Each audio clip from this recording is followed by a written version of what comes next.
everybody, and welcome. I'm really excited about tonight's panel. If you look at their bios, they're extraordinary people, but more importantly, they're making a difference in people's lives. Those of you joining us, this is just an honor to be here. This is a part of our diversity series. It's been very successful, and I would say it's a little different than some of our other diversity series programs in terms of this one. While we're going to talk about the diverse issues related to water, we all need water. All right, no matter whether you're rich, poor, black, white, straight, gay, whatever you might be, we all need water. And so this is the issue that everybody can relate to. I think you're going to find this to be very informative. I hope you have questions. We don't want to be a panel just talking to one another. So hopefully you guys get your questions ready, put them in the chat. Might even give you opportunity to ask the questions yourself towards the end. But with that said, I'll introduce our panelists real quick. I'm just going to kind of give their titles, and then we're going to get into it.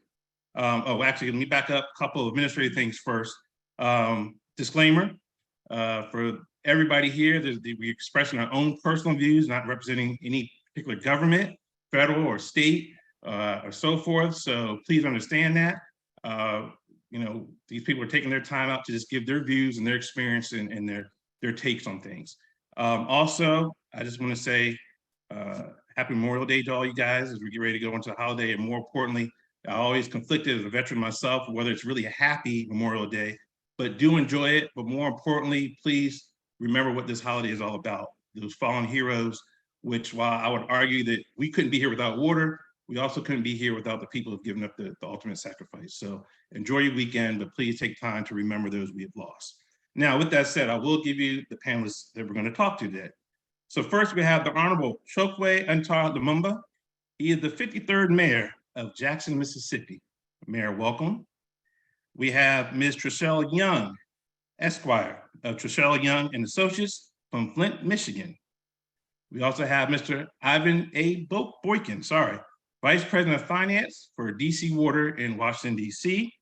Then we have Ms. Zuleika K. Morales Romero, who is Director of HUD for the San Antonio Field Office of the U.S. Department of Housing and Urban Development. And last and certainly not but least, we have Sarah Porter, Esquire, Director of the Cowell Center for Water Policy at Arizona State University. So to all of you, welcome. And again, I want to thank you in advance for what you're about to do and what you already have done in this issue.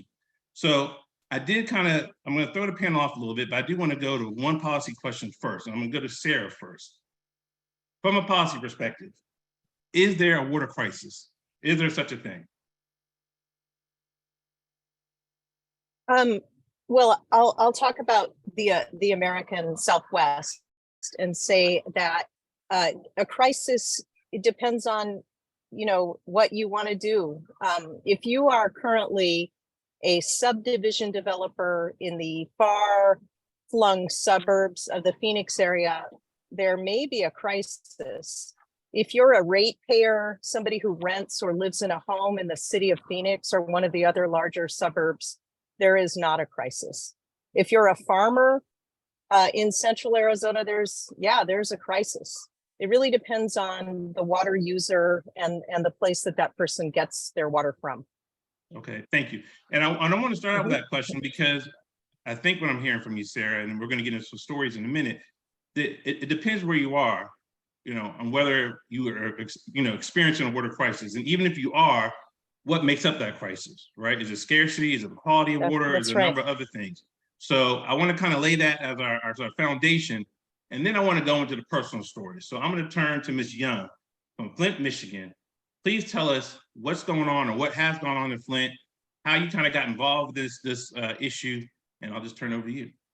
Well, thank you, Jamie. And first, let me say as a fellow veteran, happy Memorial Day to you, and thank you for your service. And, the story of Flint, Michigan is, we went global. So it's ordinary, but it's also extraordinary at the same time. If we're focusing on the struggles the city has had with infrastructure, you can point to any number of cities across the country that are experiencing the same things that we experience. Old pipes, insufficient water filtrations, encroachment of heavy metals and other contaminants. These are not Flint-specific problems. But the extraordinary parts of our story are the ones that will hopefully never be repeated, like the breakdown of accountability between public and private agencies who are tasked with the oversight of clean drinking water for the people of Flint. That's what should never happen again. Decisions in Flint were pushed by financial concerns, and our public health, safety, and welfare took a back seat to those financial concerns. I really was propelled into this situation because I was born and raised in Flint. I was raising my children in Flint. And so the exposure was personal for me. And, you know, I just had to do something about it because people were hurting to the point where they were dying. And the government officials, from the mayor to the state oversight to the federal oversight, was so severely lacking that we were forced to take legal action. And so that's really how I got involved in this. My trade is criminal law, not environmental law. You know, I had no specialty or knowledge or any particular interest in this issue. I was just forced in it from where I stood. So let's unpack that a little bit. Talk to me, give me some more details. What was it like, since you live and grew up in Flint, you've raised your children there? What was going on? Tell me, like, a day-to-day, what was a citizen of Flint experiencing, and maybe is still experiencing? We'll talk about that in a moment as well, but kind of walk us through that. So the switch was done on April 25th of 2014.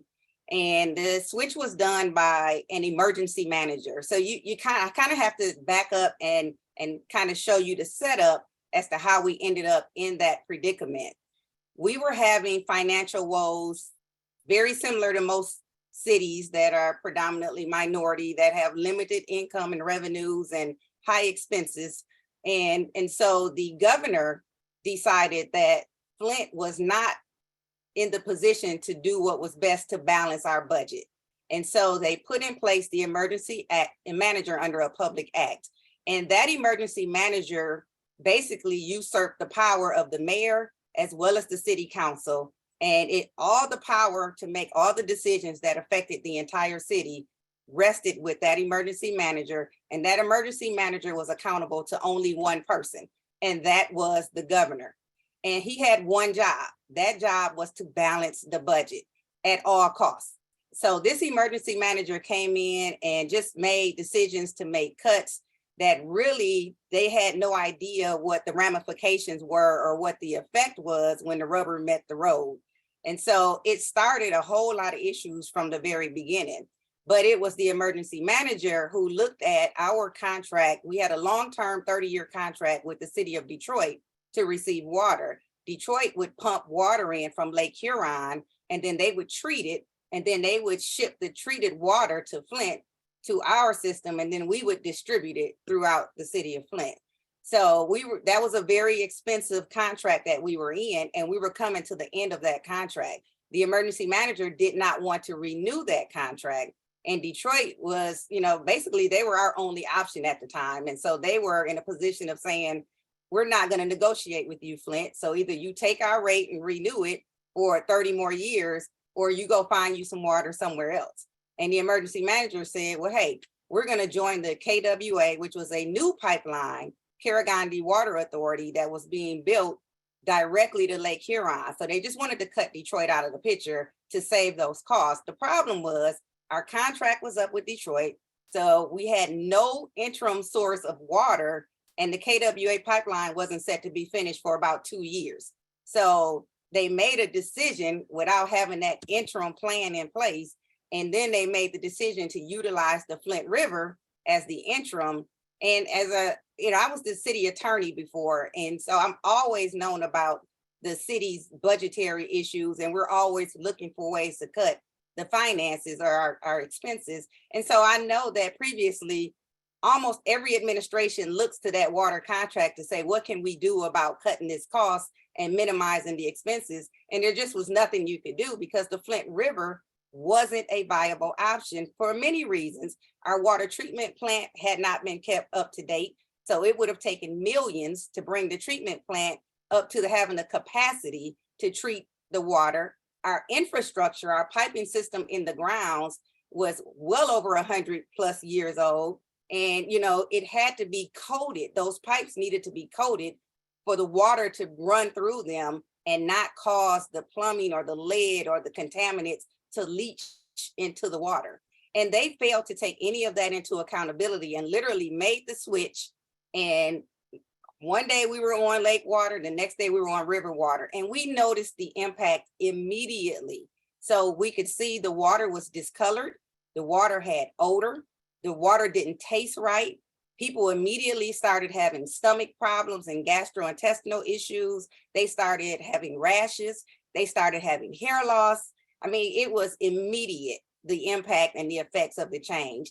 And we as a community, we went to the city council, we went to the mayor, but remember, they had already lost their power and their authority. So the emergency manager really wasn't interested in what we had to say and about our complaints. We went to the state, to the MDEQ. We marched, we protested, we went to Lansing, we took buses to Lansing and said, hey, this water is harming us, it's harming our kids, you need to do something about it. The Flint River is killing us. And basically nobody listened to our cries. And so, you know, we had to organize and activate and become citizen soldiers, if you will, and kind of take up the mantra to prove to them that the water was contaminated.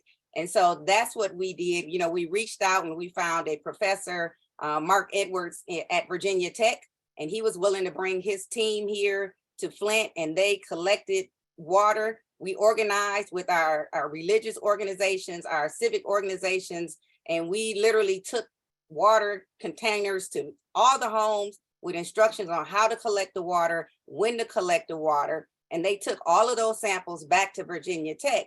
And that's when they discovered the high levels of lead in our water. So mind you, when they originally switched the water, there were high levels of what was called trihalomethanes, that's the TTHMs. And so the way they told us to handle that was to boil our water. They had not even been looking for lead in the water. And when you boil water that has lead in it, it actually makes the lead more potent and more concentrated. So by them thinking they were helping us, boiling the water actually increased the exposure that we had to the lead levels. And in return, you know, our lead levels in our kids were off the charts. So you had Dr. Mona Hanna-Attisha, who revealed her testing with the kids, showing that the lead levels were significantly increased. And then, you know, I filed litigation in 2015. And so things just kind of spiraled. But the most telling part of this, Jamie, and then I'm gonna cut it short because I know I'm talking a lot. No, it's fine, good. But one of the most telling parts where we knew that they knew that this water was contaminated is when General Motors went to them a couple of months after the switch and said, hey, this Flint River is corroding our engine parts. It's corroding our automobile parts, and we don't want to use this Flint River at all. And the emergency manager gave them permission to shut off all connections to the Flint River and tap back into the Lake Huron River because they were still receiving our Flint Township, our surrounding areas in the county, but not in Flint. They were still receiving the Lake Huron water. And so if they knew, that was in October of 2014, that they allowed GM to switch over to get the lake water back. They didn't switch the water from the city residents back to lake water until October of 2015, 1 year after they allowed General Motors to switch over. So if it was corroding their car parts, what did they think it was doing to our parts? You know what I'm saying? It made no sense. They weren't concerned about us. They treated us as if we were expendable, and they literally almost got away with murder. So, and I know the mayor's gonna have a lot to say about this, as well as Zuleika, who actually worked in the lead area. I'm just gonna be blunt. Why, or do you think there was a coincidence or a reason that they made this switch in Flint versus other cities in Michigan? Oh, absolutely. I think that we were a perfect target for us.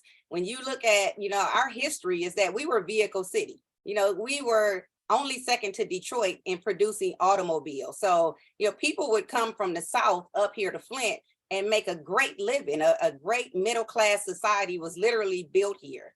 But GM eventually started disinvesting in Flint when they started, you know, opening plants and factories in other countries and, you know, trying to get rid of those union chokeholds that they were dealing with. And so in 2010, Flint literally went from vehicle city to a murder capital because our crime had come so high. So we had high crime, high unemployment. We had our police force was literally cut by 2/3, and we had a historically low voter turnout.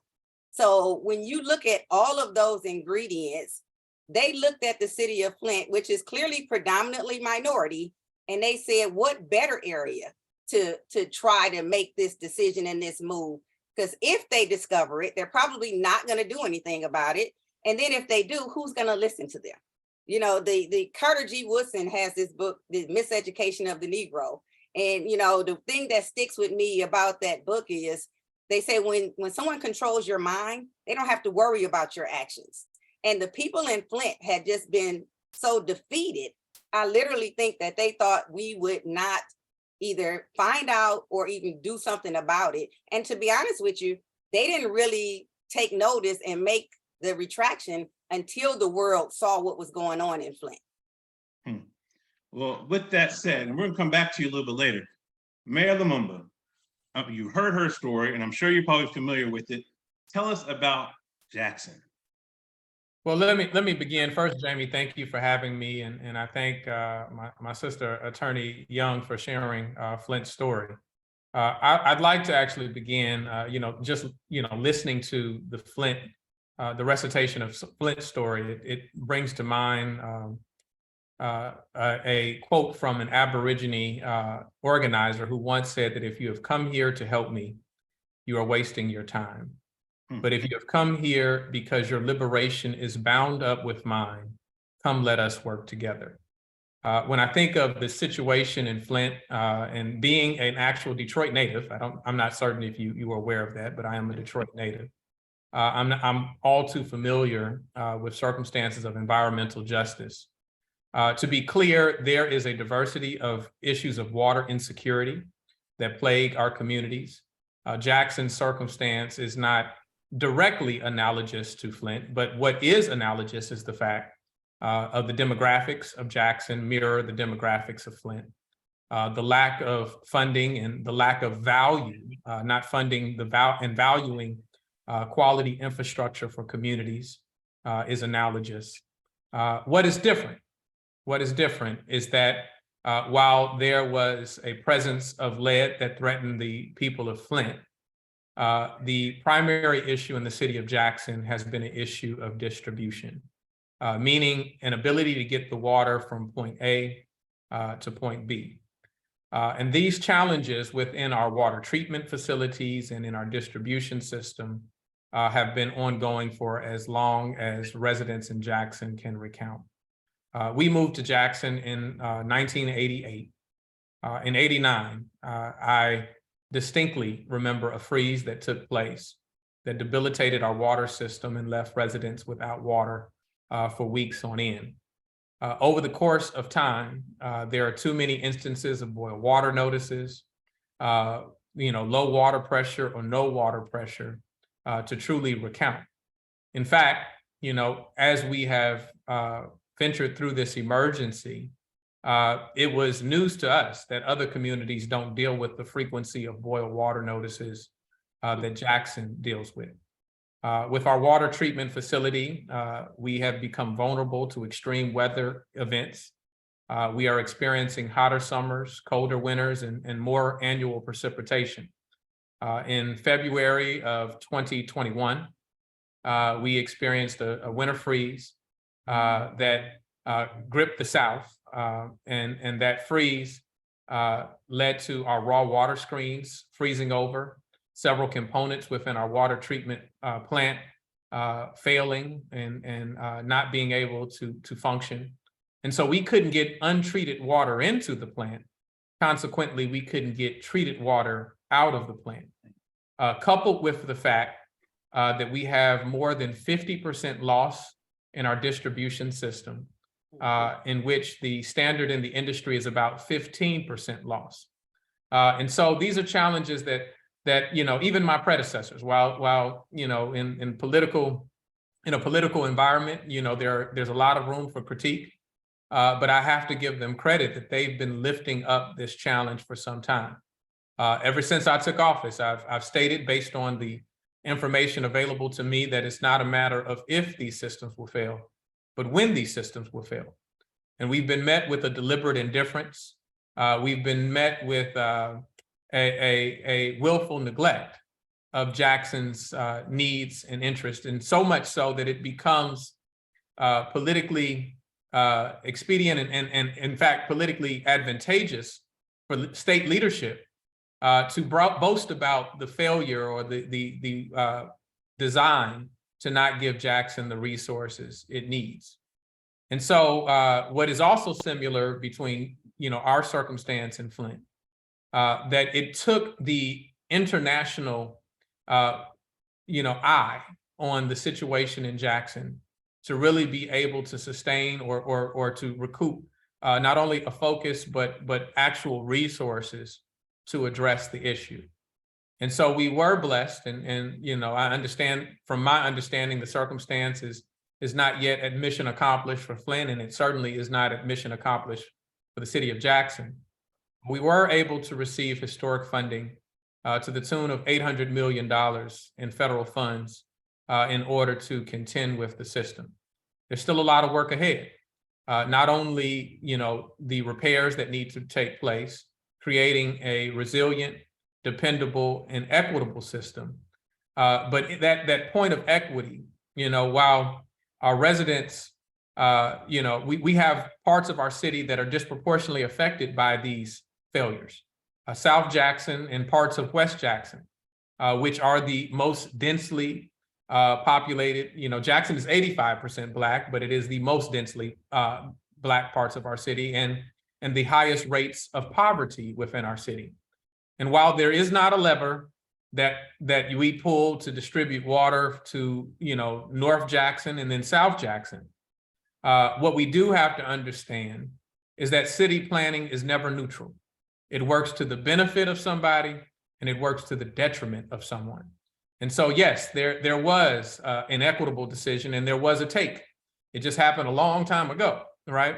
When the city was planned and when home values were given substantially higher values closer to the resources that serve those communities. And so North Jackson is closer to the water treatment facilities.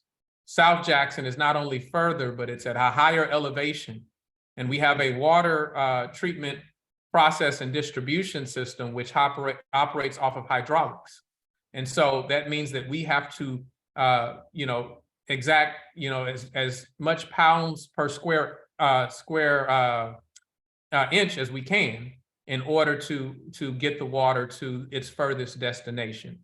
And there are great inefficiencies in our ability to do that. Fundamentally, as the city of Jackson over the course of time has annexed additional parts of our city, while we knew that in that annexation, we were tapping into the pre-existing water infrastructure of those communities, we have not had the data sufficient to know how water moves from one place at one point in the city to the next. So we've needed a hydraulic model just to understand how water actually moves through our city in order to prioritize the repairs that need to be done. And so right now, we're doing the work. We took under the work. We took hold of the work in order to get resources in hand. And now we have to make certain that community is at the center of the decisions we make. But like Flint, one of the concerns we have is that those decisions are not solely within our hands and in our grasp. We do have a temporary, we entered into an agreed stipulated order where there's a temporary third-party manager, one that at the time we felt, pretty solidly about his technical expertise. But we know that we have to hold him accountable like anybody else to make certain that our priorities are his priorities as we move forward. Speaking about that, these managers, and Trishelle talked about it a moment ago, you said you feel confident about his capabilities, and I'm sure he's a very capable person, but is that person connected to the city? Are they from the city? Do they know the people of the city and kind of all the dynamics involved? Yeah, well, I said I feel confident in his technical ability. Right, understood. Right? I hear you. I hear you. I want to be clear, and my circumstance is a little different in that The same state that has neglected and showed this deliberate indifference towards our needs was, creating a design over just taking over our water system, right? And a state that has inequitably and is actually under a Title VI review right now for its inequitable distribution of resources to Jackson. And for that part, the western portion of the state of Mississippi, which encompasses about 52 counties or so, that are all majority Black, and coincidentally, there is a disproportionate amount of funding that goes west of I-55 in the state of Mississippi. And so that is being reviewed in Jackson, and I believe it is just the tip of the iceberg of reviewing what happens and what we look at across the state. So there certainly wasn't a great deal of confidence in their ability to lift up our concerns and properly support the city of Jackson by a takeover. And so we were trying to fight and avoid that. And so that led us into discussion, not only with Administrator Regan of the EPA, Mitch Landrieu, the infrastructure czar, but I also had the opportunity to speak directly with President Biden and Vice President and the Vice President Kamala Harris. And they made a promise that they did actually fulfill in not forgetting Jackson and giving us our resources. But also, we didn't just need resources in hand, we needed to hold off the state. And so part of that mission was to come to an agreement with the federal government that, as President Biden said, I see what the state's trying to do to you, right? So how we would be able to avoid that. But that doesn't mean that as we avoid one potential threat, that we may not find ourselves in the hands of another one. And so there are concerns, and we want to make certain that third-party manager understands the culture of Jackson, understands things like when we look at a water billing department, that if you move it out of a part of the community where people who are lower income and more inclined to come into an actual physical location to pay their bill, when you move them out of there, what are the implications? What fear do people have around that? What inability to commute, to pay their bills, to have access to all of the public transportation that they might need? When you say things like, well, we have satellite locations at various grocery stores and the like, that you understand that they attach a fee to that because they are trying to get value out of their service, and that people who are living on the margins and every dollar that they spend makes a difference to them, what impact that has. When you talk to a workforce that is now in flux and trying to decide what their work looks like, that you have the proper sensitivity and understand that decisions aren't just based on money, while that is an important factor, but there are other contributing factors to their lifestyle and that are important to them, such as their retirement, the healthcare benefits, the 401k plans that they have. These are all things that have come under the scope of our third-party manager, and all things that we have to make certain that we're fixing this bike while we're riding it at the same time, and that we're holding him accountable. I will say this, I will be selective in my words because I want to give opportunity for success, and before I completely rule out that it can happen with certain people. But I will say that we have a long way to go before I can say that I'm pleased with the direction that things are going in. Sarah, did she drop off? I know Sarah's lots going on today, so she's being called by the governor shortly, so she's popping in and out, so apologize. So I'm gonna skip over, actually, I'm gonna ask one more question to you, Mayor. And you hit upon it, and I just wanna be fair, because we try to give all perspectives on our panels. There is a lot of talk, if you look in the news or look on the articles, there's a lot of criticism of you, and other leaders in Jackson, and kind of saying, hey, they failed to do X, Y, and Z. What do you say to that? And you kind of said it earlier, but I want to make it clear. It sounds like, and also from my research, a lot of the problems you're experiencing existed way before, I think you were elected 2017. So what's your thoughts about that? And what would you say to those who are critiquing you all in terms of what you're doing or not doing? Yeah, to be clear, when I said that I moved here in 1988 and I had too many issues, so you know how old I was. I was 5 years old in 19, right? And so these problems, it is clear to Jackson residents, people in this city, the majority of the people who have experienced this, they know when these problems started, and they have a proper timeline of these frustrations. You know, what you see is an unwillingness to accept responsibility. You know, I had state leadership, the governor, saying that we never informed him of these challenges, only for me to produce the receipts and show my communication, show when I told him that these were going to be problems, and demonstrate to him what were the immediate repairs that needed to be done, right? And so, you know, we're quite clear on that, but more importantly, we're going to make certain that we hold everyone's feet to the fire going forward, right? We do believe that there is a moment that everyone will be held to account in terms of what they did and did not do, right? But we want to make certain that they do what is necessary going forward, and so that's where I stand. And since we've kind of talked about money a little bit, I'm going to switch to Mr. Boykin, who, as I said earlier, is a VP of Finance for DC Water. And full disclosure, he's also my cousin through marriage, so I just want to put that out there. And you hinted at it, Mayor, when you talked about the rates that people pay and so forth, right?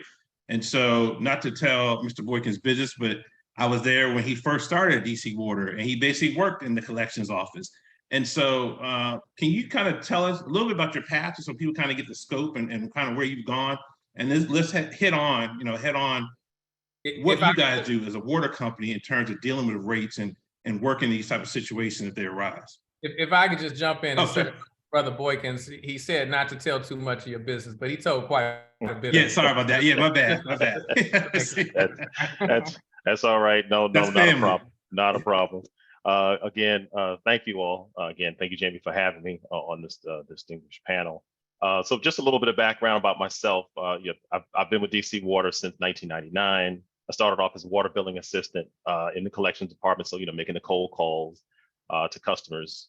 Moved over, that was about 4 years, moved over to our federal billing system, worked at about 7 years, then transferred over to finance. So kind of, I was managing a business office, kind of what Mayor Lumumba talked about as far as having customers come in. We had a business office downtown in the district. Customers could come in, get a chance to talk about their water bills and those types of things, but it became where it was not feasible. So we had to shut that down. And then that's when I started, transitioning over to becoming a senior financial analyst, then a manager, and then, moved my way up to now a VP. But that's just, a bit of background about how I kind of moved around the water authority for the last 20 plus years. And let me interrupt real second. The reason why I wanted him to tell that, just so you guys know, is that it's important to know who the decision makers are in terms of the water company and so forth. And I would point out Mr. Boykin as an example of, he was kind of in the lower tier, right? So he dealt with the people, face to face, the customers, and now he's kind of on the executive side of the house. And so, I think he had a unique perspective in terms of his early days versus where he is now, where he's making decisions on terms of the bigger projects. So sorry, I didn't want to interrupt, but keep going. No, that's fine. That's fine. And you said you wanted me to kind of touch on. Yeah, so we talked about rates, right? So, we want some practical advice and understanding here. When you see a city like Flint, or, for example, for DC, right? When you have people who are struggling to pay their bills, what type of things are going on? Or let me back even further. When there's a water problem, let's talk about structure first. And there needs to be new pipes in place, or there needs to be a new capital project. Talk us through how that happens, because what I think a lot of people forget or are unaware of, how does the water company actually operate, right? And a lot of us think of water as being free, and so we should be able to do things automatically. But how long does it take to change, hydraulic systems like in Flint or wherever it might be? And how much money are we talking about to make changes like that? And what's the process? Well, sure. Now, again, I can talk on the business side. I don't have that expertise on the operations side about changing hydraulics, but I can tell you, situations such as, you have to have a financial plan. That's one of the things, you have to start with. For us, with DC Water, we have a 10-year financial plan. Some water authorities may have a 3 or a 5-year plan, but you have to have a plan to understand, what's your strategic goals? Where do you want to be in those types of things? For us, like I said, 10-year plan, we have roughly 250 days of cash on hand. So it's kind of like, having that rainy day fund, making sure you have enough funds to be able to operate on a day-to-day basis, just to, something on a level of just trying to keep the lights on. So, you're preparing your estimate, you're doing your estimates for your operating expenses, such as things like personnel costs, contractual costs, water purchasing costs. And then, and to let you know, we're a nonprofit organization. So just or an authority. So similar to a lot of other water authorities out there. Now, if you're private, again, that may be a profit situation, but for us, it's nonprofit. So we're a cost recovery organization. So very similar to, if somebody gives you a credit card, you can go and use that credit card on credit, then you have to pay it back. So we're on that side where we have to recover those funds. So, and we have engineer studies that give us a report that might state, we need for renewal and replacement reserves.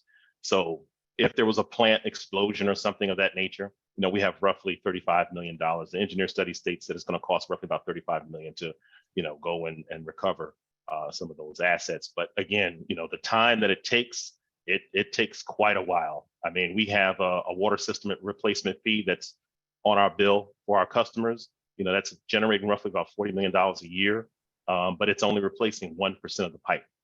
So, and I think I heard Attorney Young state that pipes are maybe 100 years old. We're the same.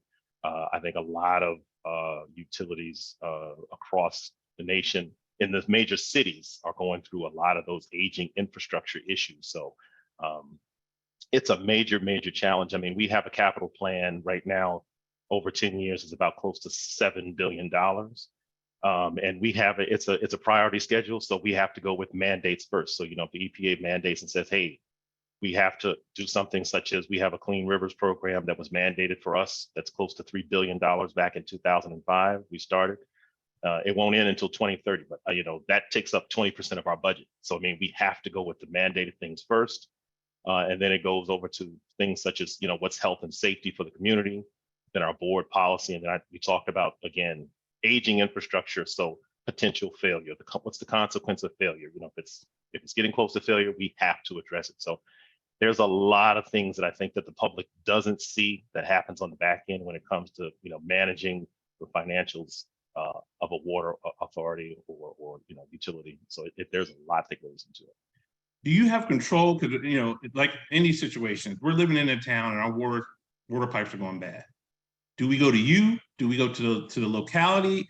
Who do we go to if we need help? And what I think I'm hearing from you earlier is that even if we get to whoever is going to help us, it's going to take a lot of money and possibly a lot of time before that gets fixed. Is that accurate or what? It is accurate. I mean, and for us, you would come straight to DC Water. So we are a separate authority from the District of Columbia. So again, for us, you would come directly to us. But again, that's a part of having our plan, having that 10-year plan for us is to understand, do we have right now, we're looking at, removing lead pipes. So, we have a lead-free, it's called a lead-free DC plan by 2030. So we're trying to remove our lead pipes. So right now we're purchasing small diameter water mains. So that's a big project for us. But again, we're doing it like we call this a block by block. So, you have 5 houses on the left side, 5 houses on the right. We're trying to make sure to cover all 10 of those houses and see which ones have lead pipes that need to be replaced. If you don't need it, we pass by you. But, so those are just some of the things that we're doing that we have to address in those types of situations. So that's kind of how, yes, for us, you would come directly to us. But we would be a situation of, if you were the homeowner, we would, ask you for your address, look it up, and determine whether you have lead pipes or not. So just those are just some of the things that I'm just giving an example of lead pipes replacement. And then what about our disadvantaged customers, right? And this goes back to your earlier days. So if you are confronted with a problem, you can't pay your bill or something's happened, what do we do? What do we tell, a lot of us on here are lawyers. So what do we tell our clients? What do we tell people in our communities? We're trying to help them out. And what is the water company willing to do? At least your water company, I should say. Well, for us, we have a multitude of customer assistance programs. So, anytime, so as I did state at the beginning, we are non-profit authority. So we do not receive, there's no profit that goes into, but we have what's called excess revenue. So which is similar to a profit, but anytime we have excess revenue, we try to look for ways we can fund our customer assistance program so we can provide discounts to our customers. So I think I'll go right back to Mayor Lumumba. I think he mentioned about when business office closed down and, you have to go to when those low income customers have to go to different places to pay their water bill. If they have to pay a fee, for us, we absorb that fee as DC Water. So that's a fee that we say, you don't have to pay. If you're trying to pay online, which is a convenience, again, if you're making a credit card payment for anything, if you have to pay, for us, for our low income customers, right now we're absorbing the fee for everyone, but we're looking to also continue. We're going to pass that fee in the future because it is too costly. But for our low income customers, we're still going to absorb that fee. So those are just some of the things that we're trying to do as far as providing a certain amount of discounts. So if you use only a certain amount of water, like certain gallons of water up to 4 CCFs, if you're limited in your water use, you have a lower tiered rate. If you go past 4 CCFs, you pay a slightly higher rate. So we're trying to do everything that we can for our low income customers. Even going back to our lead-free program, we're making sure to address disadvantaged communities first and foremost with our lead-free program. So, again, we're trying to do everything that we can. We're trying to be as transparent as we can about it. But yeah, if you are a resident, please just try to call up your local water authority or utility and see what you can do about, getting, again, if it's lead pipes or trying to get a discount off of your bill, whether it's a payment plan, utilities offer, 3 months, 6 months during COVID. There were extended payment plans. I know we're out of COVID, but again, there are a lot of things that you can do, but you just need to go and contact directly your water authority. If your water authority is not listening, please contact your local, city council or local government and find an advocate that can provide some assistance for you. Okay, and I'm going to shift to Ms. Morales Romero real quick because we talked about lead a little bit, and also I just want to make sure we're not missing. Jamie. Oh, sorry, go ahead. I'm sorry, there is a question in the chat from Mr. Boykin. Sure, go ahead. The question is from an anonymous attendee, and they ask, has the business structure of DC that you described always existed, or has that been implemented since the shift in the demographics of the city? So I guess maybe if we could be a little clear on the business structure. So as in DC Water, well, let me say this, DC Water became an authority in 1996. So we, from my understanding, and I was not there, I got in 99, but before that, it was a part of the District of Columbia. So it was a part of Public Works.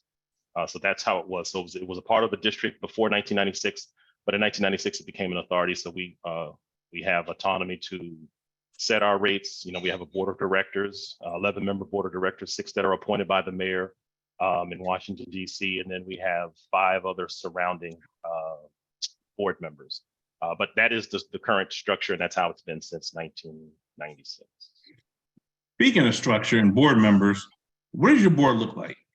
And I bring that up because, and we're going to get into kind of the diversity part of this discussion in a minute, but what does your board look like, and what are your colleagues? What does DC Water, the composition of kind of the leaders at DC Water look like?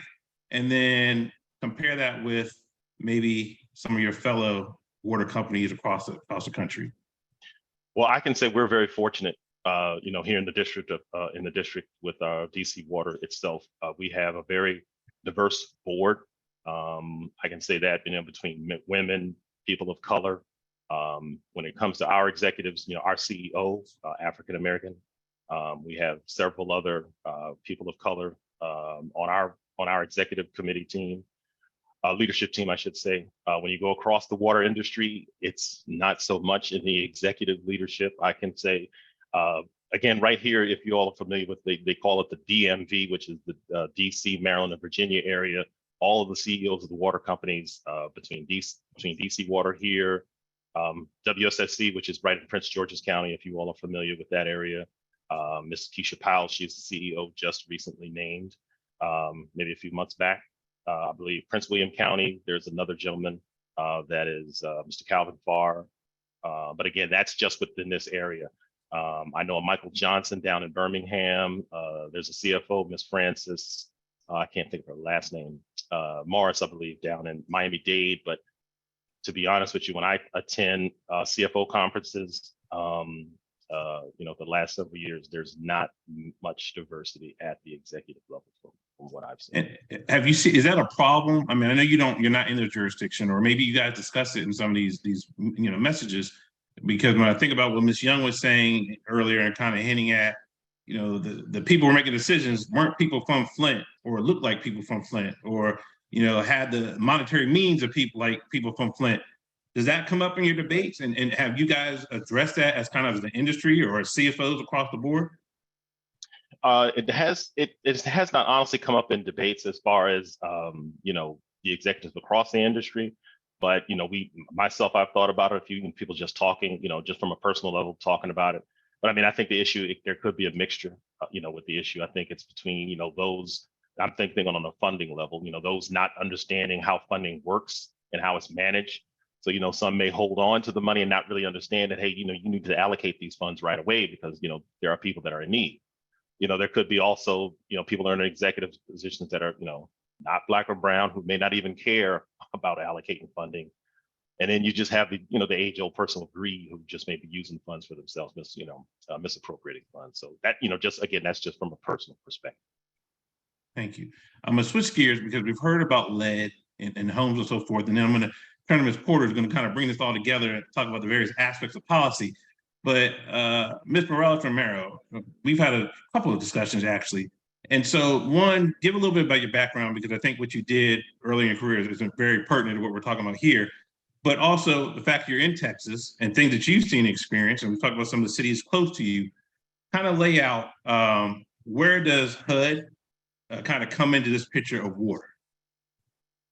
Okay, well, thank you very much for having me today. Just listening to all of our panel members, a lot of the stuff that they were talking about resonates with me. When Sarah mentioned where she is and drought, living here in San Antonio, Texas, we're definitely very familiar with drought and how it affects, and it's affecting a lot more folks. I'm not here to talk about drought, though. I'm here to share a little bit of my experience with lead. And so I wanted to share a little bit because when Trishelle was talking about the situation in Flint, I think that everyone should be aware of how these toxins can affect people.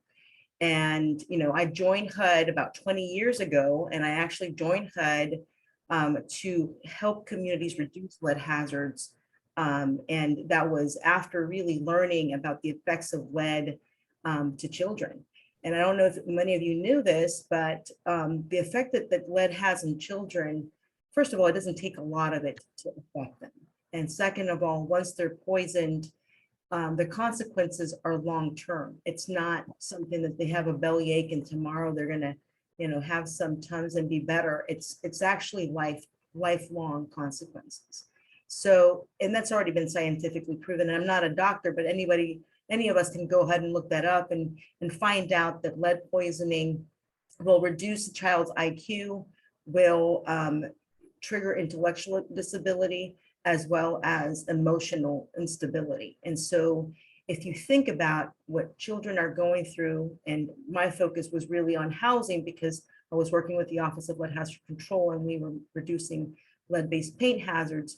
But if you're finding it in water as well, the consequences are the same. The source isn't the issue. It's what happens after a child's exposed to it. So if you had a friend in high school that had ADHD, I will tell you that that friend likely was poisoned with lead.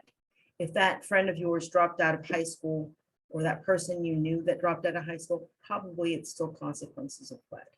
And so lead poisoning goes and reaches a lot of people, and it's been reaching us through lead-based paint, but now we know that it's also through lead in the lead pipes.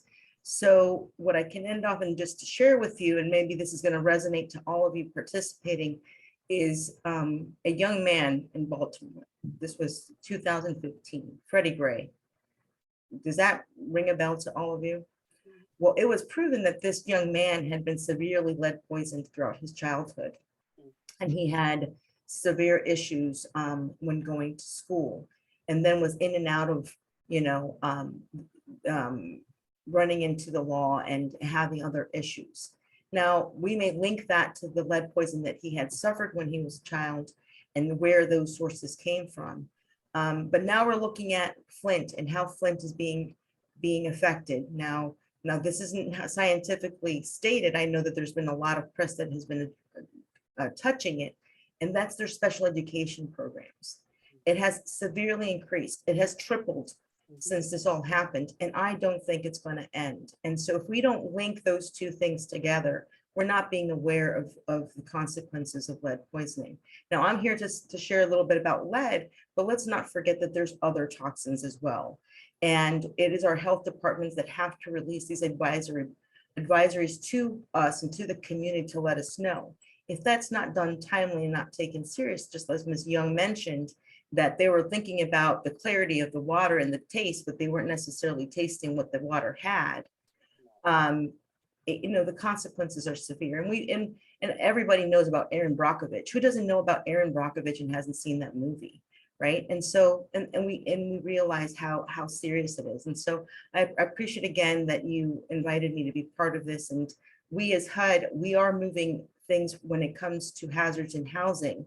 But we have also taken an approach when it comes to lead and water, and we have ensured that our HUD assisted housing, they do test, as well as that they are prioritized when they are identified to have lead pipes in the housing. So, and finally, I should share that the bipartisan infrastructure law, which I know that Mississippi was part of this, and they're gonna be receiving monies from it.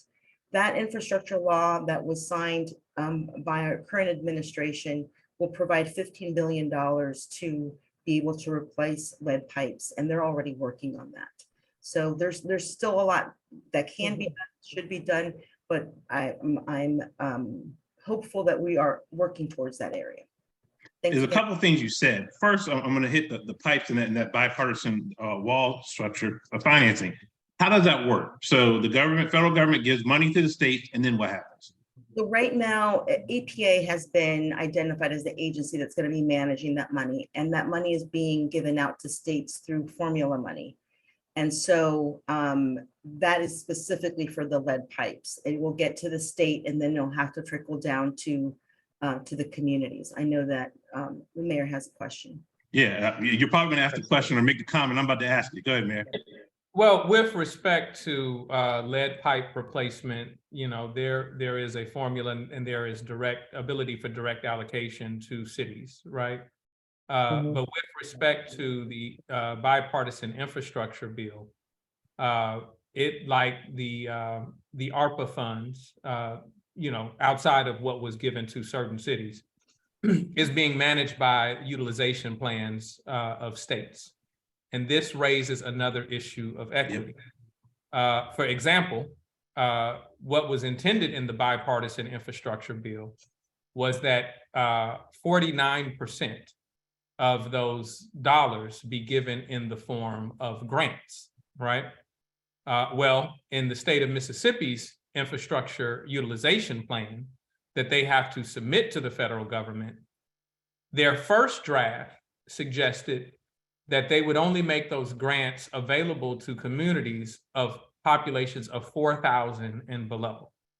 So quite obviously, it demonstrates the type of cities that they are trying to exclude, Jackson namely. And then the second version was one that limited the amount of money that any one city would be able to get to $500,000. Jackson's water infrastructure challenges, which I gave a back of the envelope estimate of some time ago, and it has turned out to be quite accurate, right, is nearing $1 billion, right? And so offering $500,000 to Jackson doesn't even replace a pipe, depending on which pipe it is, right, in the city of Jackson, much less scratch the surface of our needs. And so, I think that's another challenge that we have to lift up. We're going to have a conversation about equity. Then we also have to have a conversation about how policy and legislation is passed, but it is required to be implemented by people who neither agreed nor supported the policy in the first place, and try to make certain that the federal intent never, that the money never meets where the federal intent intended for it to go, right? Mm-hmm. And that's key. And I'm going to turn back to Trishelle, but one more thing about kind of Freddie Gray and kind of the setup that you provided, Zuleika, is that this is why this, at least this is my personal view, but why this issue is so important. So whether or not you care or not about what's going on in Flint or what's going on in Jackson, all right, all of us pay taxes, right? And so if you have an increase, I would suspect, and tell me if I'm wrong, any panelists here, if you have an increase of special ed programs in your school system, and let's say your school system might already be struggling because it didn't have enough funding, but you have to increase the resources to improve that, that comes back on all of us, right? So something as simple as water, something as basic as water can affect us in the pocket. I mean, even if you don't care about people and drinking poor water or not having water at all, it affects us all, not only, that way, but in our pockets. So, that's why I wanted to bring this issue to the forefront, because it's very complex. And I hope nobody walks away today with like, oh, I got to solve this is the thing. There's a lot of viewpoints on this thing, and we're trying to show some of those here. But more importantly, we want you to start thinking about it, and then thinking more importantly about what you're doing in your community to try to help. So Trishelle, I know you wanted to make a point, and actually there's a question for you as well. So the point that I wanted to make, when the mayor was describing Jackson's issue, and I'm really familiar with Jackson. I went to Jackson State and graduated, go Sonic Boom. That was not our issue. We had bad actors that resulted in our water crisis. That's not what Jackson is dealing with, not per se. And so, the emergency manager, he talked about a third party person that's put in place to help facilitate. That's not how our emergency manager went. They intentionally put someone that was disconnected from our community in that position. And one of the rationales for that was that they felt like the people who were elected were too close to the community to make the decisions and the cuts that needed to be made.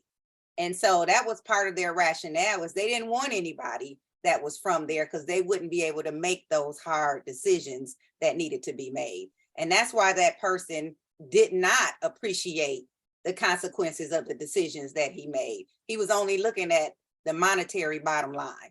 And that is really what, contributed to the crisis from the very beginning.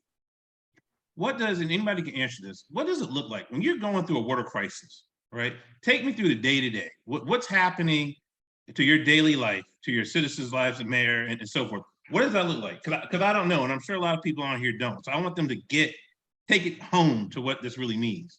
It's humiliating. It's humiliating. It not only means that you don't have the water you need to cook with, or to bathe, or take care of your other sanitary needs. It means that schools close in Jackson, and so parents who have issues with childcare have to find alternate childcare for their children. If they have to stay home, they have to, be prayerful that they have an employer who is sensitive to their needs. If you live in a service industry, it means that your hours may be cut back by the fact that your restaurant or where you work may have to shutter its doors for a period of time. It means that if you're in a water distribution line, not only might you have to leave work early in order to make certain that you're able to get some of the water, or leave home early for work to get the water, but it also means those that are compassionate and not only concerned with the water they need for their household, and may have a neighbor who can't get there and is asking for water for their neighbor, have to feel as if they are begging and be humiliated by the request, right? And so there's so many points. The tentacles of the disrespect on communities is far reaching, and sometimes we don't immediately connect it. it also affects other challenges. We talked about, I think that Ms. Morero shared about Freddie Gray, right? One of the things we learned when our first freeze took place in 2017 that debilitated our water system for some time, that did not make national news, that when we shuttered those schools, that many of our children, the only meal that they depended on was the one that they were getting at school, right? And so when we see violence, the sharpest increase, Jackson has also been known as much of the nation for having an increase in violence at this time of COVID. The sharpest increase is amongst our youngest demographic, right? And so when we're trying to, profess to them that we value them and we love them, everything in their society is telling them different, right?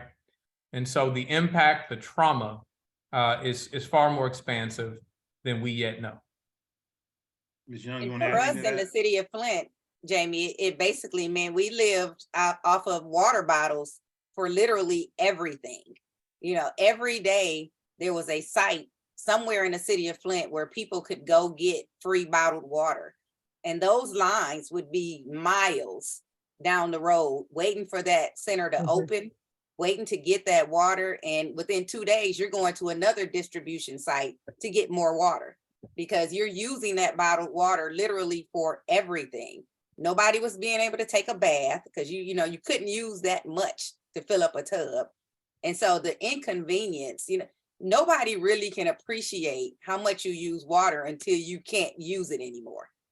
So that disposition for over a year was just unimaginable. And then for us to continue to be told that, we're the ones that are exaggerating our situation, to the point where this was criminal. One of the questions in the Q&A was, did anybody get criminally charged for this? And yes, they did, including the governor and the emergency managers and the people over the water department and people from MDEQ. They were all charged criminally, but all of those charges ended up getting dismissed and never reissued. So you're talking about putting people in a predicament where, as she indicated, our IEPs in our schools quadrupled, because they literally impacted a generation of people, of kids, particularly age 6 and below, because they're the ones still in that developmental stage that were exposed the most to that lead. So they're going to suffer the most in terms of that behavior, cognitive issues, and so even in our civil suit, we have a pot of money set aside because we know these kids, they may exhibit issues and end up in the criminal justice system. They're going to have problems that all stem from this decision that they made that resulted in our water crisis. So the ramifications are still going on. And I tell you, I don't know when they're going to end. Yeah, what is the status? So both, and then I'm gonna go to Ms. Porter, but to the mayor and to Trishelle, where are we now? Are you still having water problems, or are you just getting the residuals from what you just talked about, or where are things in Flint and Jackson now? So we're better in Flint, but we do still have water quality problems. They're still in the process of replacing pipes.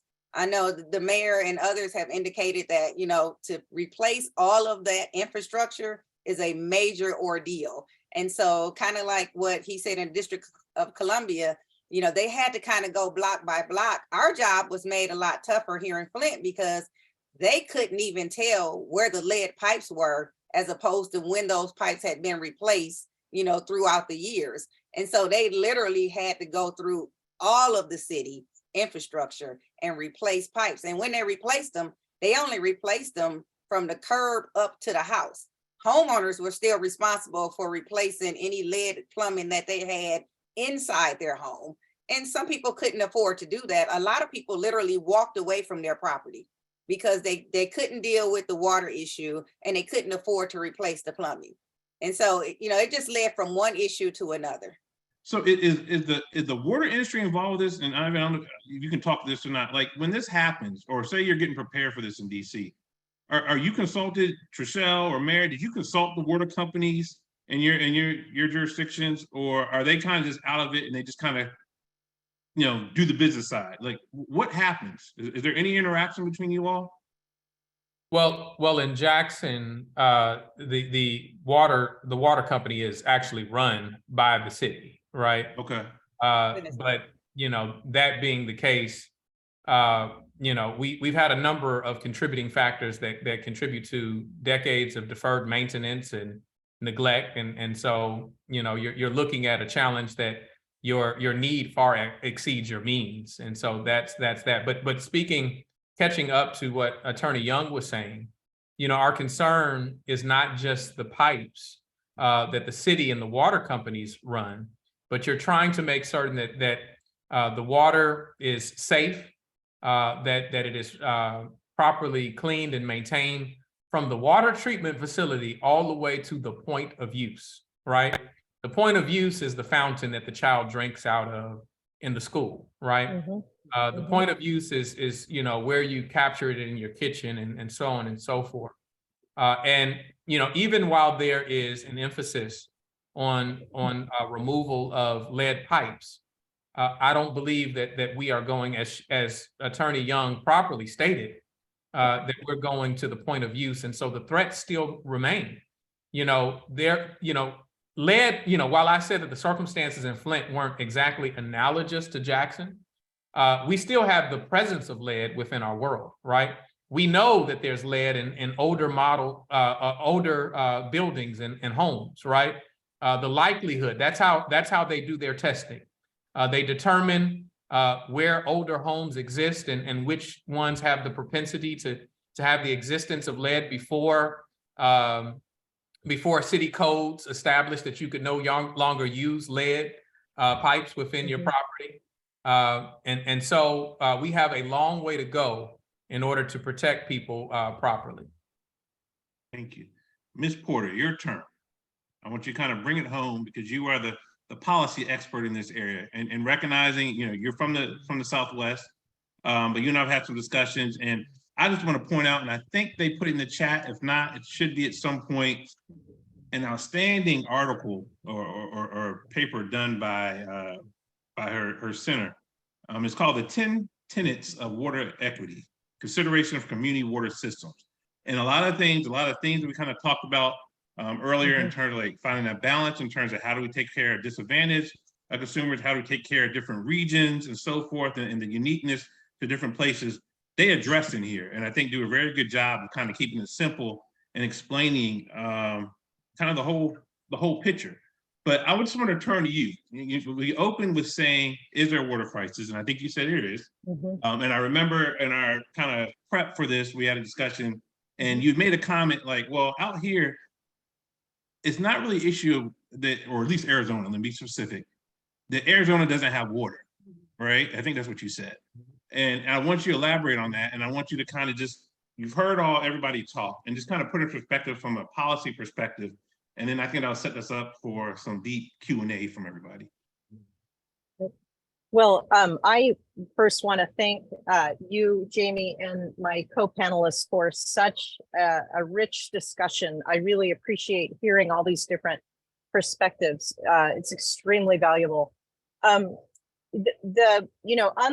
Lead pipes aren't such a big deal in newer cities, neither. And by the time some of the newer cities in the West, got going, we had learned from older cities that we need to continually recapitalize. In Arizona, it tends to be, it's not entirely, but about much more than 2/3 of the population are served by municipal water providers, meaning their city, just what we heard from Mayor from Jackson, it's the city. So it's the elected city council that sets the rates and really has the final decision-making authority. So that's the context for Arizona and for much of the American West and Southwest. And the big issue that we face as a region is water supply, not water quality, which tends to be the issue east of the 100th meridian. We don't have enough water, honestly, to do everything that everyone wants to do with water. And so we have ongoing negotiations and really conflict over, how do we allocate or reallocate the water so that we can do the things, so that we can have prosperous communities, healthy communities. Before I go on about this, I want to flag that the United States, and I'm not talking about people in Arizona, I'm saying our entire nation has a very, has to reckon with a past of really depriving Native American communities of their water supplies. And in Arizona and in other Western states, sometimes that deprivation of water supplies brought those communities to the brink, to the very brink of extermination. So I feel that I, as an American, need to reckon with that history as well. Things have changed, but it's still, a struggle on some Native American homelands. During COVID, I think many people heard about the Navajo tribe, right when there was a lot of emphasis on hand washing. The Navajo tribe, which was hit much harder by COVID, much greater death rates.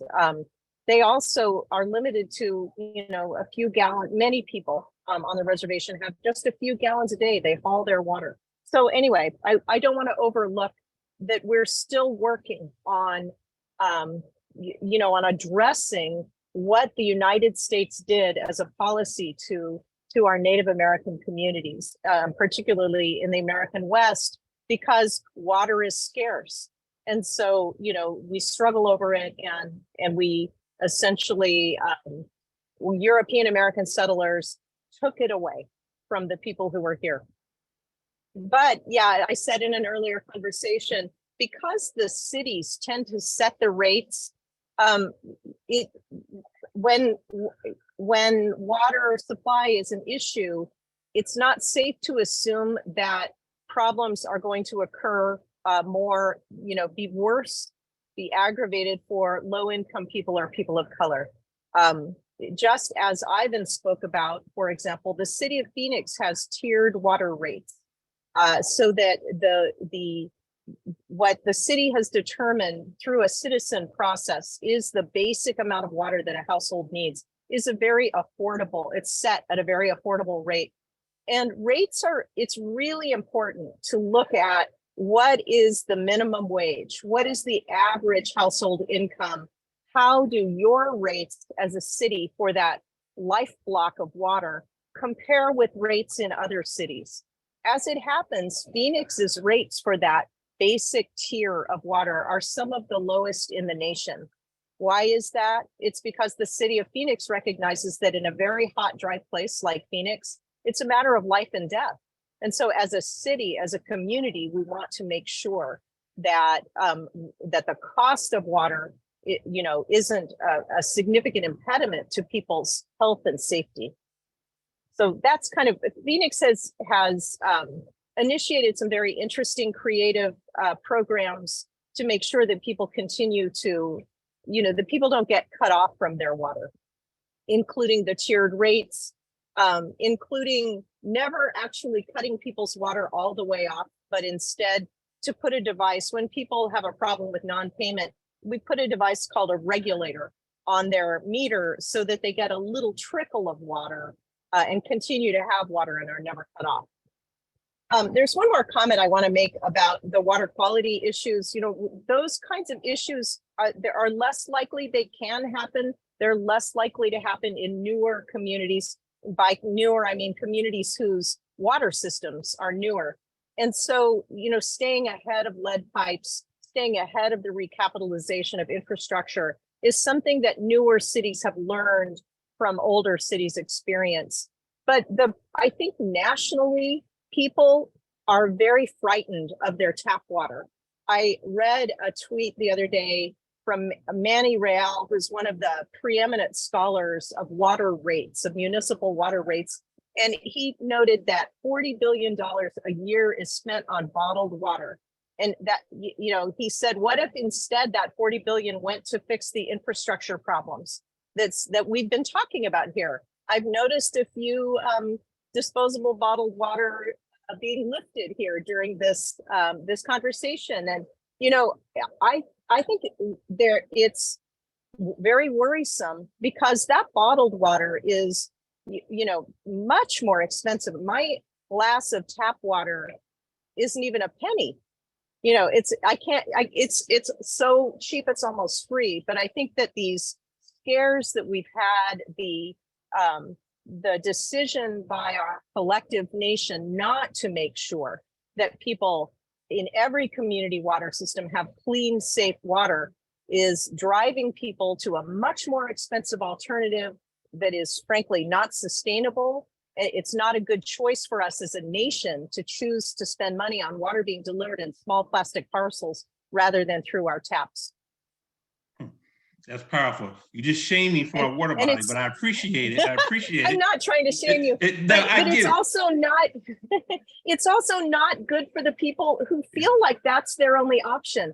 So Right. it is, you know, sometimes bottled water is the right choice. It's better than, you know, sometimes a sugary drink or an alcoholic beverage. I mean, there's a role for bottled water, but for many people, it's the only choice for drinking water. And that's unfortunate. That should not be the case. And I think we've seen a big knock-on effect where people whose tap water is perfectly safe are worried about that. And so they're going to bottled water instead.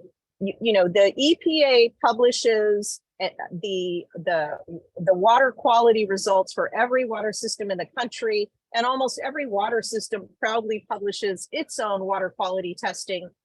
Larger cities are testing water constantly in real time, but they haven't done a good enough job of, for very understandable reasons on the part of consumers, of reassuring consumers that their own tap water is safe to drink. And I think that's what if it's super not, though? unfortunate. What if it's not? I mean, because that's what we've kind of been Well, talking about. If it's not safe, what do we do? Right. It's all the things we've talked about today. It really is. But we also need to recognize that instead of investing $40 billion in replacing the pipes in Flint and Jackson, we're putting $40 billion a year into bottled water. And that's just a situation that's just, we know why it happened, but it's really unfortunate. Jamie? Go ahead, Trisha. Go ahead. So to Ms. Porter's credit, you know, I agree with the concern and the amount of money that is going in that direction. But, you know, one of the greatest, I would say the worst thing that came out of the Flint water crisis situation is the erosion of public trust, you know, because they lied to us, you know, because they intentionally tested the water in the places that were least likely to show the contaminations, because they produced false water quality reports and produced them and presented them in courts of law. We'll never trust our officials to the point where we're going to risk our health and our welfare to get some tap water. So if I have to pay $2 for a bottled water for peace of mind, that erosion of public trust, I don't know if it'll ever come back. So does this lend you made my point very well. Does this lend itself, and maybe there is, and so forgive my ignorance on this, is there a national water policy? I mean, because it's very complex, there's a lot of issues. We talk to like, are they connected, or Cut, are you connected with you know, the water policy specialists or some federal group so that we're looking at this? Because you make a valid point in terms of, that's $40 billion that could be used in a different way, even if just half of that was used. But is anybody looking at that bigger picture and working together to try to do something like that? You have the Safe Drinking Water Act, but it doesn't apply to, you know, just the thoughts that Sarah put forth in terms of reallocating, you know, our expenditures towards, you know, more cost-effective and sustainable solutions. But you know, there is a Safe Drinking Water Act that applies to all cities, and it regulates the decisions and the standards of water quality for all cities. And those standards have increased over time, right? They have become more stringent. But as this conversation clearly reveals, there are still many gaps, you know, in terms of water insecurity. I want to say that I think I want to caution those that are watching that simply may hear about Arizona and availability of water as a challenge, that may look at Flint and Jackson and look at whether it's a challenge with lead or distribution, and think that their communities are not suffering under the same threat. What I believe is that these circumstances, these cases, are just the tip of the iceberg. It only takes one weather event where I saw virtually large swaths of the South that were impacted by extreme weather, and their water service was crippled. Not as long as Jackson, but it was crippled as well. As we have challenges with the power grid, I believe Houston, Texas recently suffered a challenge with its water system and had to go to a citywide boil water notice. And so, while I knew that our infrastructure was challenged, while I knew that we were under-resourced, only getting in the position truly illuminated exactly how dire the circumstance was in the city of Jackson. And so I think that the importance of this conversation is not to just tell, these extremely rare stories, because the reality is that they're probably not as rare as people think. I would 100% concur with that. People are closer to a crisis than they know. And I think it's a valid point, and that's what I want us to take home. Just because we're sitting pretty now in whatever town or city we're in, as the mayor indicated, it takes one bad disaster, one bad failing of a system, and we could be in the same predicament. And so let's turn to that. Let's talk about, and this is for everybody. Is this a thing we need to be on the defense with, to take up my old football days, or do we need to be on the offensive in terms of how to address water issues? And if so, what are some of those things that we need to do that everybody can do, not just the attorneys and the policymakers here, but as individuals? What should we be doing right now, even if we're sitting in a place where water is in the back of our mind, basically? If I could take privilege, because I may have to depart early. Okay. And Sure. I apologize for this. Okay. But I think in the circumstances of Flint and Jackson, we were required, circumstances dictated that we had to be on the defensive. But I don't believe that it is ever a good policy to be reactive, but rather proactive with respect to this issue. I think that there is data that your water treatment facilities, that your cities maintain with respect to the quality, with respect to interruptions, challenges within their system. This needs to be a part of the everyday lexicon of what we discuss and understanding what the challenges are. You should know what the percentage of loss is within your water distribution system. As it pertains to distribution, the more breaks you have in your system, the more failures you have, the harder your water treatment processes are working in order to get water to you. And so that is an indication of trouble on the horizon if you have a lot of breaks and a lot of challenges within your system. If you have older model homes and there has been no remediation or discussion of remediation of lead, then you should be concerned. What are the chemicals used to coat the water as it's coming to raise the alkalinity level coming out of the water treatment facility, and ensure that if it comes into contact with lead, that it is better equipped to withstand what it is coming in contact with. These are questions that we need to ask. I am by far not an expert in the field. I can only give a dissertation because life has selected me to be able to share these things as lessons learned. But I think that these are things that we need to start reviewing and discussing nationwide right now. And I will just end with this, is that as we look at success and failure in our nation, I think that our metrics of success are off. We are often looking at things like GDP and stock market to say that our nation is succeeding and failing.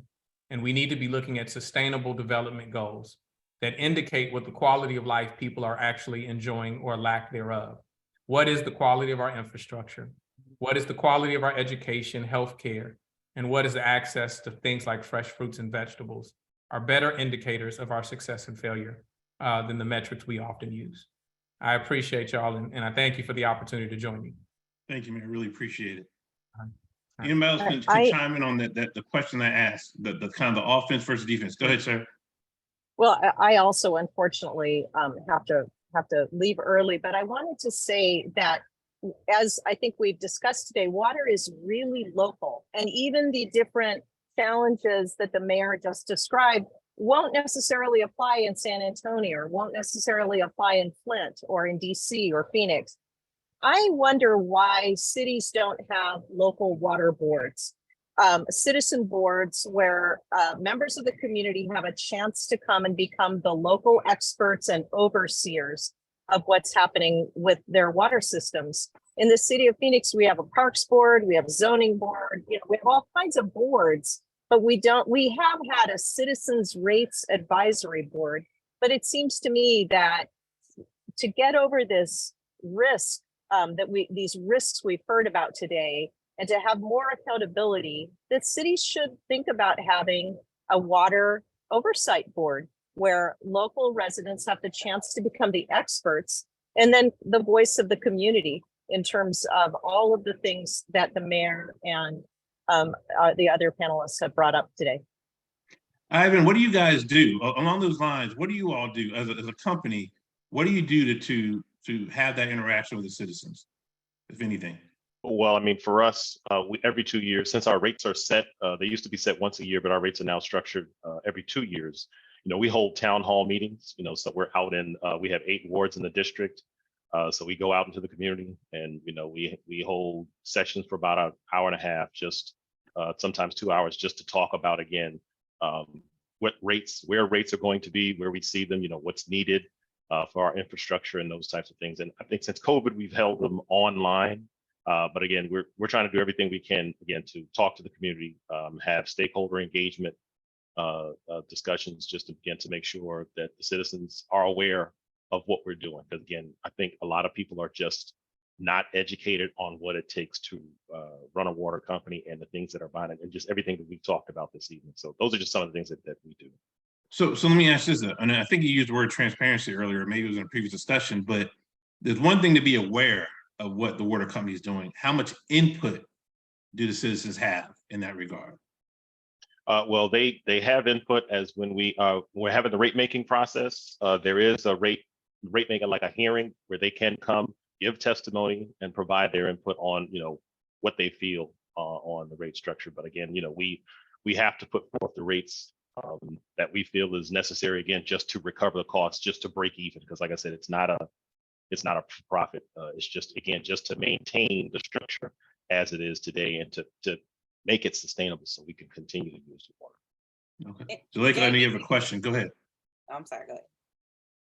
I just wanted to, I work with the federal government. I've been with HUD for about 20 years now, and I can only encourage the mayor, I can only encourage community, citizens, is that when our money's passed, when Congress passes any budget, is that you take that opportunity of going in and providing your input.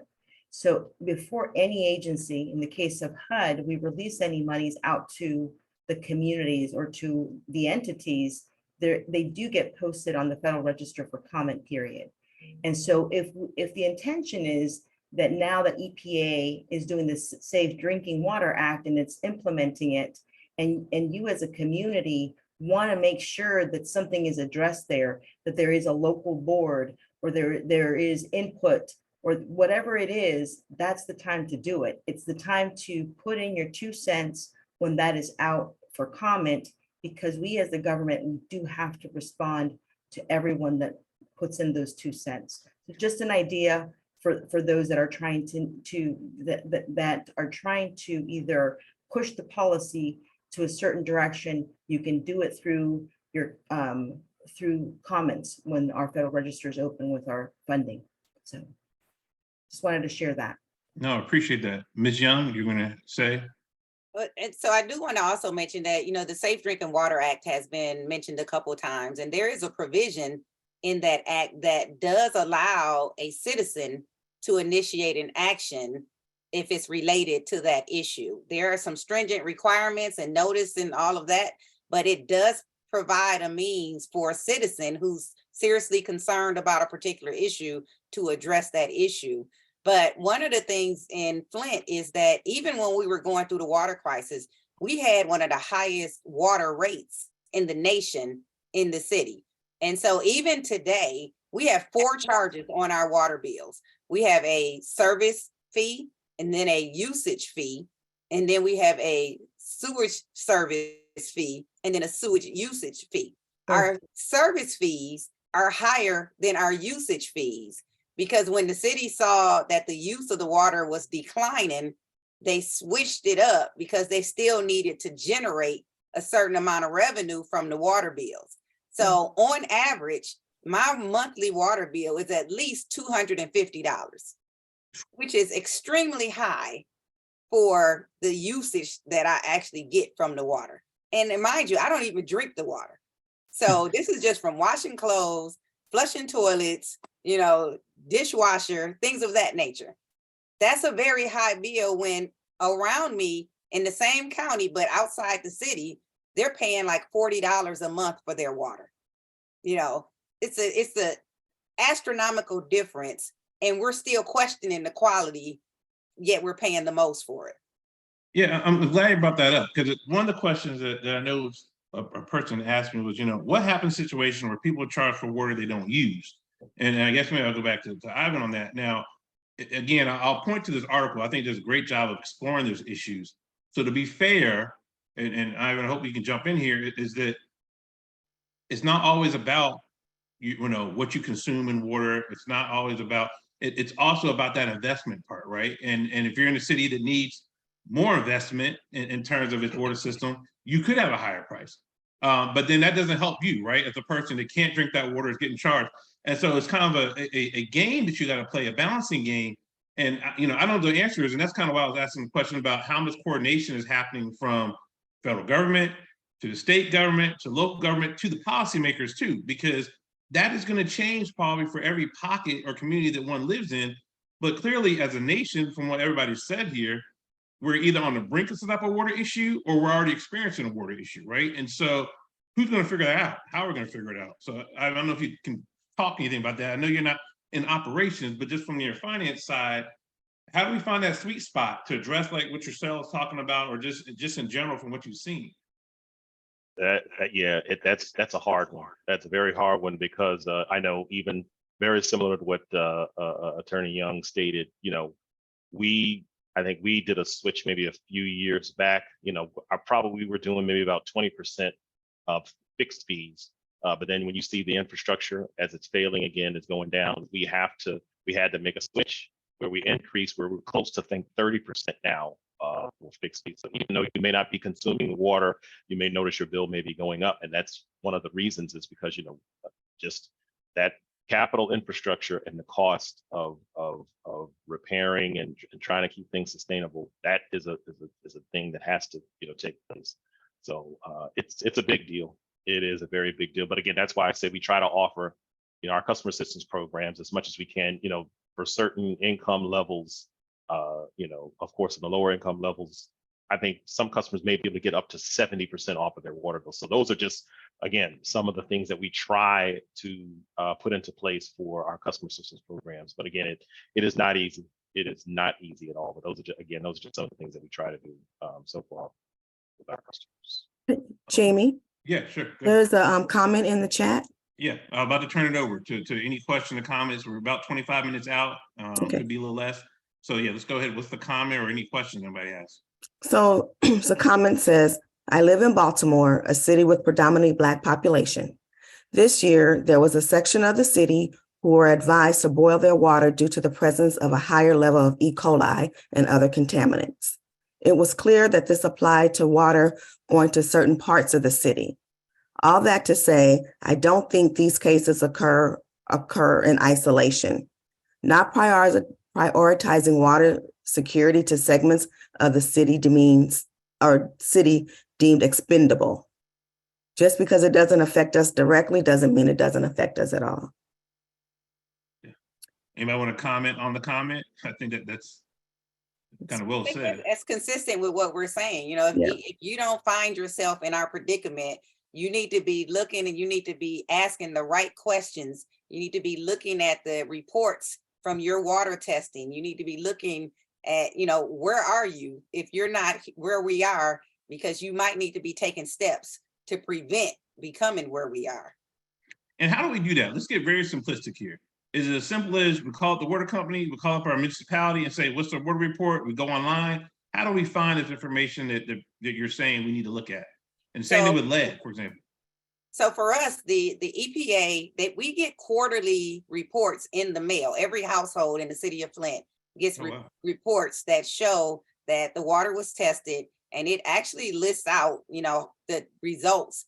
Most of the people don't even read them, you know, because they're not looking for what it says. And some people don't know how to interpret the results, and they don't know what's high versus what's normal versus what's low.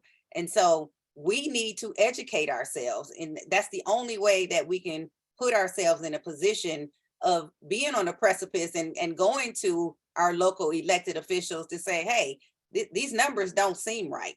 You know, are you looking at these numbers? If nothing else, sound the alarm so that your local officials who may not be in tune or reading their own reports will start to look at it and start to ask questions so that you can get ahead of it. Because as you asked the question before, you know, do we be on the defensive or the offensive? As the mayor indicated, if you're on the defensive side, you're too late. You're behind the curve and damage is done. And so you need to engage in prior preparation. And that can only come from educating yourself about your water quality and your, you know, like he said, the loss. So if you have water coming through your infrastructure and you're losing half of that water before it makes it to its intended point, that's water waste. That's money wasted, because water equals money. And somebody has to pay for that. So ultimately it gets all the way whittled down to the consumer, you know, and then that's when we're like, hey, you know, why are you increasing our water rates, you know, and our usage is not equivalent. And so, you know, it's just incumbent upon us. We don't have the luxury of sitting back and expecting people in the positions of authority to protect us. Because if you do that, you end up being in another crisis like Flint or Jackson. So you just have to be proactive. Ms. Morales from Maryland. Yeah, I just wanted to say that outreach, right? I mean, I think that communication is key here. And communication doesn't just come from the federal government. It has to come from all the layers, from federal government, state government, local government. We talked a little bit about lead today. How many people were aware of the consequences of lead? And we're all born before, I don't know, so the thing is that people that were, I guess, born in the 50s, they remember hearing about lead because it was banned in 1978. And so they were young adults understanding it. My mom would always say, oh, we used to have to test you guys all the time, but that was in the 70s. Who talks about lead today? Nobody really talks about lead unless they get, you know, their child comes home with the requirement of going to get tested or something like that. Other than that, it's not common knowledge anymore. It's not something that we talk about. The same thing with wider water crises is what's happening. Unless it flares up like the situation that happened in Flint, what happened in Jackson, and it becomes a national headline news, that's when everybody's paying attention to it. The reality is that we should be communicating at all times. Our nonprofits, our advocacy groups should be out there disseminating that information so everybody can understand, not just about lead, but everything that has to do with it. Here in San Antonio, I'm not going to say we have a water crisis, but I can say that we have droughts, and we are asked to only use water our lawns, you know, once every week, and then it goes to a red status, and we can't, you know, use it for this or washing your car. I mean, there is serious situations here in the Southwest when it comes to water. Does everybody pay attention to that? No, because not everybody's talking about it. And so that's the best thing. It's just communication, and make people be more active and provide the input and have their voices heard. You know, I want to pick on something you said. It's not lost on me as an old defense counsel, you know, when you gave the story about Freddie Gray. And I'm sitting here thinking for any lawyers out here who are still in the defense world, and you have a client that's been arrested for X, Y, and Z, or there's a history of misconduct, how many of us are checking to see if lead could be traced to that behavior? I mean, that's a potential legal argument, I think, that you could make. And so, for the lawyers in the room, again, this is why this issue is so important. It hits places that we're not even thinking of or even aware of. And it could be, can make a drastic change in our lives or in your clients' lives. So, and speaking of changes, I do want to go back to Ms. Young, because again, it's not lost on me that you are a criminal attorney. I am. How did you, right? And why did you get involved in this whole matter? Now that because my understanding, you filed the lawsuits, right? How did that happen that you're the person involved in this? So again, that was just birthed out of necessity. I was not the first attorney that these group of individuals went to seeking legal assistance, because, environmental law is not my forte, but they were unable to get anybody that specialized in that law to take on the case for a plethora of reasons. They didn't want to go up against the government. Governmental immunity is deep, and it's really difficult to pierce that shield.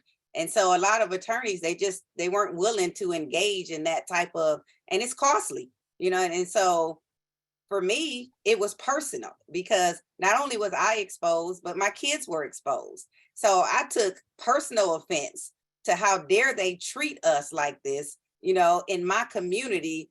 And I believe that to whom much is given, much is required. And so I had the proper motivation, and I just had to do the research to put the complaint together to file it. So, and it involved from environmental issues to, equality in healthcare, access to healthcare, so that these kids get the necessary treatment. So, all types of justice was connected to just getting some water justice. And so again, out of necessity, it just took on a life of its own, and again, we settled with the state of Michigan and the city of Flint, and we had the largest settlement in the history of the state of Michigan, which was over $600 million. And 80% of those funds are classified for kids that were 6 and under, because again, they were exposed and they stand to suffer the most, but there is no safe level of lead, so, and people don't realize that. They say, oh, it's just a little bit. No, there's no safe level. So any exposure means you're going to have potential ramifications for unknown, undetermined amount of time. And so, that's how it got involved. We settled with them. We still have ongoing litigation with 2 engineering firms that we believe engaged in professional negligence, because they had the wherewithal, the expertise, and the knowledge to properly advise these people, the city and the state, and they didn't do their job. So we had people who were simply asleep at the wheel, and because of that, they should be held accountable.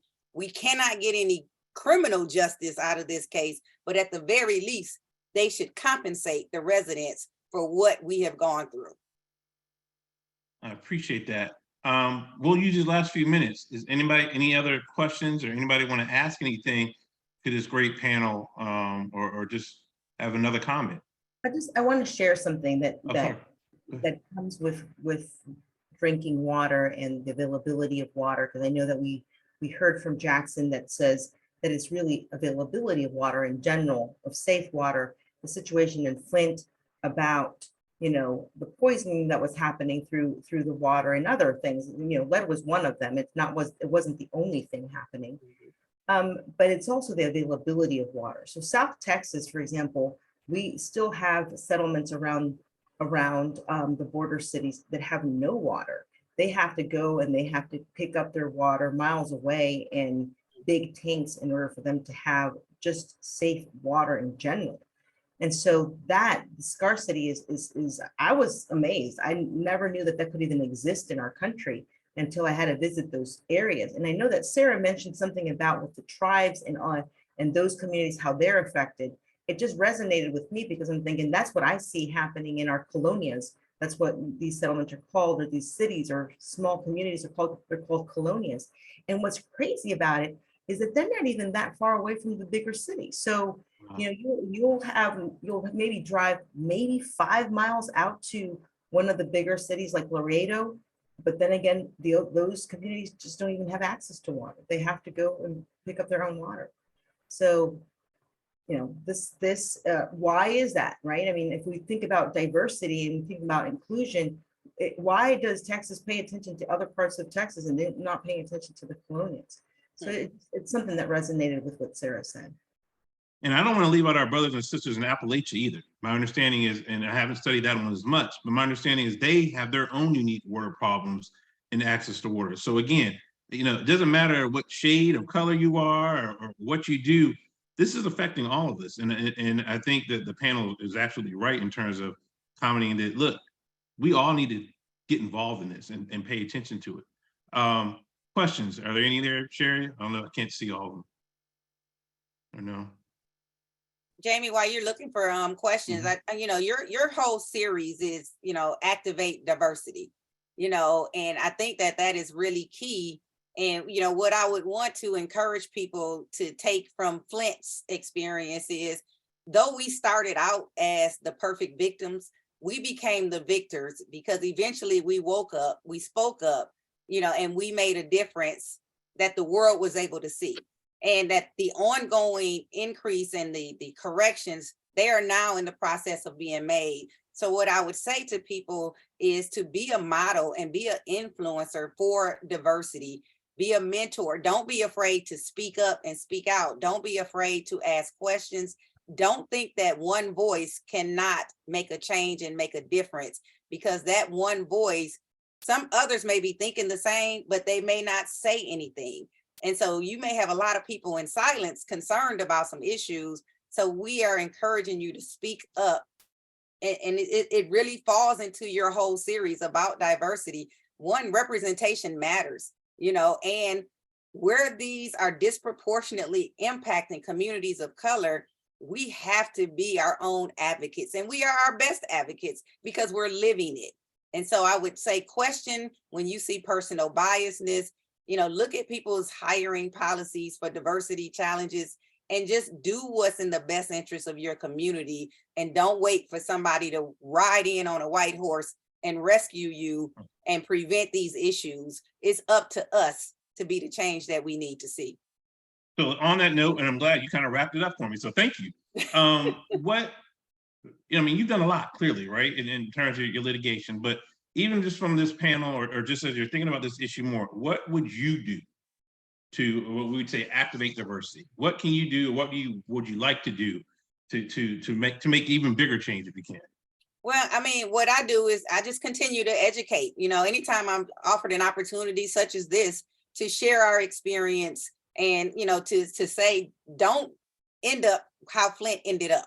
You know, so to me, the whole issue, the whole secret of success is education, because education equals empowerment, and it's up to us to be proactive and protect ourselves, to protect our communities, and to say, you know, this was not the right community for you to pick on, because we're not going to let you get away with it, and we're going to hold you accountable.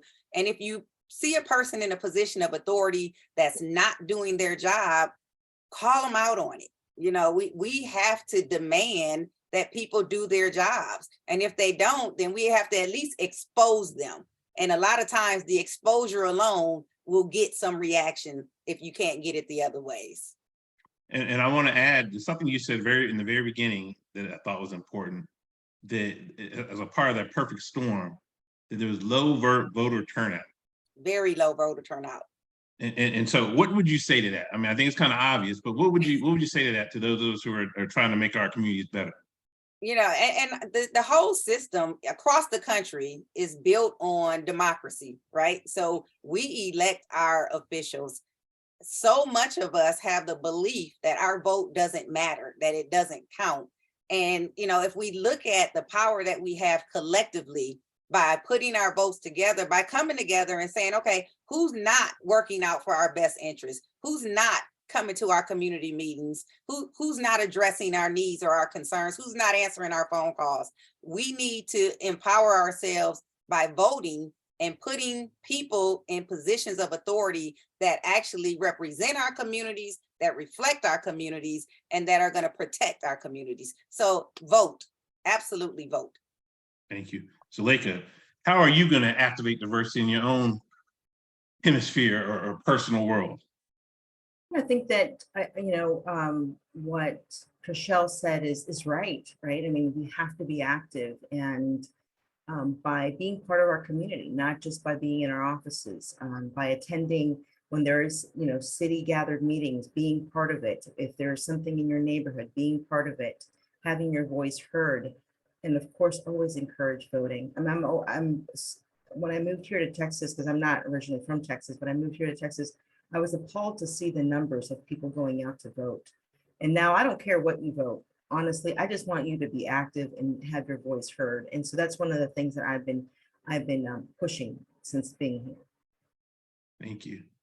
And one little basic question. You talk about the Federal Register, and I know some of us who work in that arena, they understand that. But if you're the average citizen, don't have really a lot of interaction with the federal government, how do they know when those comments are coming out? Do they go to their website of the agency, or how do they find out? So that's a good question. And I know that, it's not the average citizen that normally is looking out to see when that notice of funding availability is going to be posted. You have to be always looking at what Congress passed, the budget that passed, what did the budget include? So it's really more at the city level. So what is the city doing to make sure that they're representing their residents in order to have their voices heard? What is those local representatives, those congressmen doing? What are their active? So it's open to everybody. Any person can go ahead and provide comment, but it's going to have to be someone that's actually looking to see what's going on, to know when the comment period is out. So we know when budgets pass. Budgets pass normally, it happens always in October. So by November, they're starting to take action. December, maybe something's going to be released for comment. So they have to be on top of it. But I would encourage them to be pushing their representatives to be the ones looking at those to be able to put in their 2 cents. Thank you. And last but not least, Mr. Boykin, how would you activate diversity in your world of finance or in your personal, arena? Well, I guess from the finance and personal perspective, I think one of the things is definitely looking at hiring practices within the authority, within our authority, just making sure, we continue with making sure we have diverse, panel members who are on panels, who are selecting people, making sure we are seeing people who look like us within the authority. So hopefully, when they can rise up within the authority and be able to make decisions and be able to help others along the way, and also just working more in town halls. I used to go to the town halls years ago, but I mean, even just attending things like this and being on this panel, I mean, it just gives you that feeling of, there's people out there who just need so much help. And at the times, we sit and sometimes you just get too relaxed. And even as you all were talking about voting, a lot of times you start thinking that, oh, either you may think your vote doesn't count, or you may be thinking that, oh, it's okay, the person will be elected. You're just assuming that the person will be elected, but you're sitting home just relaxing. So I think anything we can do to just help educate people more, for me with water, just trying to educate people more and trying to provide any type of assistance and making sure people know what programs are that can help reduce their water bills. I mean, I think that's one of the things I want to start pushing. Thank you. I think that is it. I don't think there's any more questions out here. I hope this kind of opened people's eyes. That was the idea. We're not solving the world. And there's actually more people we could add to a panel. Unfortunately, we couldn't get the EPA person we were working on, but maybe for a future reference. In fact, speaking of that, if you guys haven't watched the news, there was just a ruling from the Supreme Court today talking about water, kind of addressing the EPA's authority. And so check your local newspaper and read about that. So it's a hot topic, but more importantly, like I said, it affects us all. None of us are immune from water crises. It could be us tomorrow. And I think that's really the point I hope that we all take home, is that we're sitting pretty now. Some of us have had go through bad times, but it really could be us. And I mean, if you don't care about yourself, a lot of us have kids, we have family members. And so think about that, right? This is an issue that we need to get on top of. And hopefully, as the question was asked, are we gonna be proactive or not? And there's all kinds of ways to be proactive, but do something.